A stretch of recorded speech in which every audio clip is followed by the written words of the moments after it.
¿Es el Espíritu Santo el Padre, el Hijo o una persona distinta?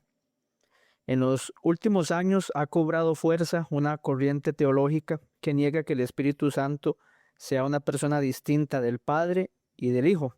Esta postura no solo se ha difundido en ciertos sectores del adventismo, sino también en el cristianismo en general. Quienes sostienen esta postura presentan diversas interpretaciones acerca de la naturaleza del Espíritu, lo que evidencia la ausencia de una posición unánime entre sus proponentes. Algunos afirman que el Espíritu Santo es el mismo Padre, otros que es el mismo Hijo, mientras que otros lo entienden como el poder o la mente tanto del Padre como del Hijo. Aunque estas propuestas difieren en ciertos aspectos, comparten una idea principal. El Espíritu Santo no es una persona distinta del Padre ni del Hijo. Entre los grupos que niegan la personalidad del Espíritu Santo se encuentran los testigos de Jehová, quienes enseñan que el Espíritu Santo de Dios es su poder o fuerza en acción. Cuando Dios envía su Espíritu, proyecta o dirige su energía hacia un lugar en concreto, sea donde sea, para que se cumpla su voluntad. Según esta definición, el Espíritu Santo es entendido simplemente como el poder activo de Dios. Por otro lado, dentro del contexto adventista, algunos autores también han propuesto interpretaciones similares. Por ejemplo, el expositor Emanuel Vallejos sostiene en su obra El único Hijo que el Espíritu Santo es la mente y la presencia de Cristo y de su Padre. Sin embargo, en un video posterior titulado Ronda de Preguntas, ETC Costa Rica 2026, a partir del minuto 40 afirma que el Espíritu Santo es el Espíritu de Cristo, lo que sugiere una identificación más directa con Cristo. Asimismo, en otro video titulado El Espíritu que se movía sobre las aguas, señala que el Espíritu Santo es la presencia de Cristo. Como se observa, la posición antitrinitaria, en sus distintas variantes, coincide en un punto central. El Espíritu Santo no es considerado una persona distinta del Padre o del Hijo, sino que es interpretado como su poder, su mente o su presencia. En este breve estudio abordaremos dos aspectos en respuesta a estas posturas. Uno, que según la palabra de Dios, el Espíritu Santo es distinto del Padre. Y dos, que el Espíritu Santo es distinto del Hijo. Vamos a desarrollar el primer punto. El Espíritu Santo es distinto del Padre. Para este punto vamos a considerar algunos textos de la Biblia. Y en este video vamos a analizar brevemente Isaías 48:16. Acercaos a mí, oíd esto. Desde el principio no hablé en secreto. Desde que eso se hizo, allí estaba yo. Y ahora me envió Jehová el Señor y su Espíritu. Leí de la Reina Valera 1960. El contexto del capítulo muestra a Yahvé dirigiéndose a Israel, denunciando su infidelidad y recordándoles su soberanía sobre la historia. Él es quien anuncia los acontecimientos futuros y los cumple, demostrando así su divinidad frente a la impotencia de los ídolos. En este marco se anuncia también la liberación de Israel mediante Ciro, instrumento elegido por Dios para ejecutar su propósito. Sin embargo, el versículo 16 introduce un elemento teológicamente significativo. Hasta la primera parte del versículo, el hablante es claramente Yahvé, pero en la segunda parte aparece una distinción, un hablante diferente. Ahora me envió Jehová el Señor y su Espíritu. Este cambio de persona plantea una pregunta de gran importancia. ¿Quién es el que habla en esta última sección? ¿Es Yahvé mismo? ¿Es Isaías? ¿O es el siervo de Yahvé que en primera instancia es Ciro como tipo de Cristo, quien es el gran libertador de Israel. Hasta aquí, lo relevante para nuestro estudio es que el pasaje presenta de manera implícita una distinción entre tres sujetos: Yahvé, el Señor, el que envía; el yo, que es enviado; y su espíritu. El punto es este: en el texto aparece alguien hablando en primera persona, diciendo yo, pero ese mismo yo afirma que fue enviado por Yahvé, el Señor. Entonces, hay una diferencia evidente. Uno es Yahvé, el Señor, que envía. Otro es el yo, que es enviado. Por lo tanto, el que habla no puede ser el mismo Yahvé, el Señor, porque nadie se envía a sí mismo. El lenguaje del texto muestra que son dos sujetos distintos.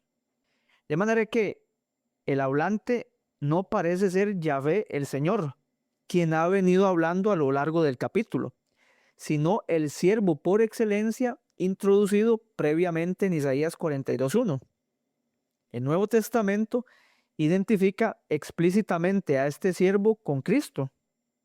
Puede verse Mateo 12:18, lo que orienta la interpretación en una dirección claramente mesiánica. La misión de este siervo se desarrolla en detalle en los capítulos 49, 50 y 53 de Isaías, donde se le presenta como el enviado de Dios para llevar a cabo una obra de redención, restauración y paz. Aunque Ciro aparece en el libro como instrumento divino para liberar a Israel del dominio babilónico, su función es limitada al ámbito histórico-político. No provee liberación espiritual ni la paz verdadera que caracteriza la obra del Mesías. En este sentido, la figura de Ciro puede entenderse como una anticipación parcial, una sombra que apuntaba hacia una realidad mayor: la obra redentora de Cristo en su encarnación. Por otro lado, algunos intérpretes han sugerido que el sujeto enviado en el pasaje podría ser el propio Isaías. Sin embargo, esta lectura presenta dificultades significativas. Como señala Brevard Shields, no es correcto entender este texto como si Isaías estuviera hablando de sí mismo, ya que en este contexto el libro no utiliza ese tipo de referencia personal. Y por otra parte, Isaías no cumple con muchas características aplicadas al siervo amado. Por lo tanto, aunque el texto puede referirse a Ciro en su contexto inmediato, él actúa como una figura que apunta al Mesías. En ese sentido, el enviado por excelencia es Cristo. Esta lectura encaja con el desarrollo del siervo en Isaías y permite entender con claridad la diferencia que el pasaje establece entre el que envía, el enviado y su espíritu. Diversos estudiosos apoyan esta lectura, entre ellos John Brown, quien presenta tres razones que respaldan la idea de que el siervo mencionado en Isaías 48:16c es el Mesías. Primero, Dios le otorga el espíritu a su gran siervo. Ciro es verdaderamente un poderoso y gran libertador que liberó al pueblo de Dios de la cautividad, pero Dios no dice que le otorgó su espíritu al rey persa. Ya en la primera parte de la profecía de Isaías se presenta al Mesías recibiendo el espíritu de Dios, y reposará sobre él el espíritu de Jehová. 11:2. La referencia que se hace en el capítulo 11 sin duda se refiere al Mesías, a quien Dios identifica como la vara que vendrá del tronco de Isaí. No está escrito que Ciro recibiera un poder similar. Segundo, la liberación que Dios le dio a su pueblo mediante este hombre fue una demostración de su poder. Lo que es más, la salida de Babilonia le garantizó a la nación judía que el Todopoderoso les podía dar la libertad aún mayor de la esclavitud, al pecado, la muerte y el infierno. La obra de Ciro, a pesar de lo importante que fue para los judíos, fue un evento precursor de la venida del gran siervo. Y tercero, estas palabras nos recuerdan la presentación del siervo del Señor en el capítulo 42 y anticipan el mensaje de los siguientes capítulos. El capítulo 49 llevará un paso más adelante la idea del siervo del Señor. Después del capítulo 48 ya no oímos más de Ciro ni de Babilonia. Isaías se concentrará de ahora en adelante en una liberación aún mayor al tejer el tapiz que revelará al gran Redentor, lo cual inició desde el capítulo 42. A la luz de lo expuesto, el enviado por Yahvé no puede identificarse con el mismo Yahvé que habla a lo largo del capítulo, ni con Ciro solamente, ni con Isaías. La evidencia apunta a que se trata del Mesías.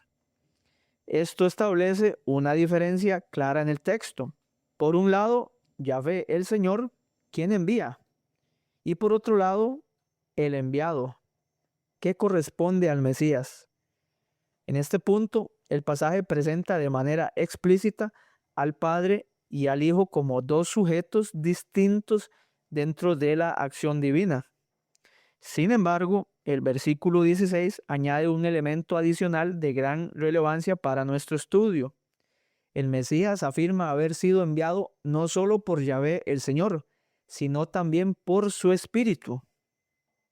Esta parte del versículo ha generado debate entre los intérpretes, quienes no coinciden en la mejor forma de traducir y entender la expresión. Mientras algunos sostienen que el Espíritu participa como agente en el envío del Mesías, es decir, enviando al Mesías, otros consideran que es enviado juntamente con él. Independientemente de cómo se traduzca el versículo, el texto presenta tres sujetos. Uno que envía, el Padre. Uno que es enviado, el Hijo. Y otro relacionado con su envío, su Espíritu. Este punto es clave para entender el pasaje. El problema surge cuando se intenta decir que el Espíritu es simplemente el Padre, su mente o su presencia. Si se entiende que el Padre y el Espíritu son quienes envían al Mesías, entonces el texto se vuelve redundante. Sería como decir que el Padre envía al Mesías junto con el mismo Padre. Esto no tiene sentido. Por otro lado, si se interpreta que el Espíritu es enviado junto con el Mesías, la dificultad continúa. En ese caso, habría que decir que el Padre envía al Mesías y también se envía a sí mismo, lo cual tampoco es coherente. En ambos casos, identificar al Espíritu con el Padre hace que el texto pierda sentido. En cambio, si se entiende que el Padre, el Hijo y el Espíritu son personas distintas, el pasaje se interpreta a sí mismo de manera natural y coherente, ya sea que el Padre y el Espíritu Santo envían al Mesías o que el Padre envía al Mesías y al Espíritu Santo. Otra línea de pensamiento antitrinitario sostiene que el Espíritu Santo no es una persona, sino simplemente el poder de Dios. Desde esta perspectiva, Isaías 48:16 podría entenderse como: y ahora me envió Yahvé el Señor y su poder. O bien, y ahora me envió Yahvé el Señor junto con su poder.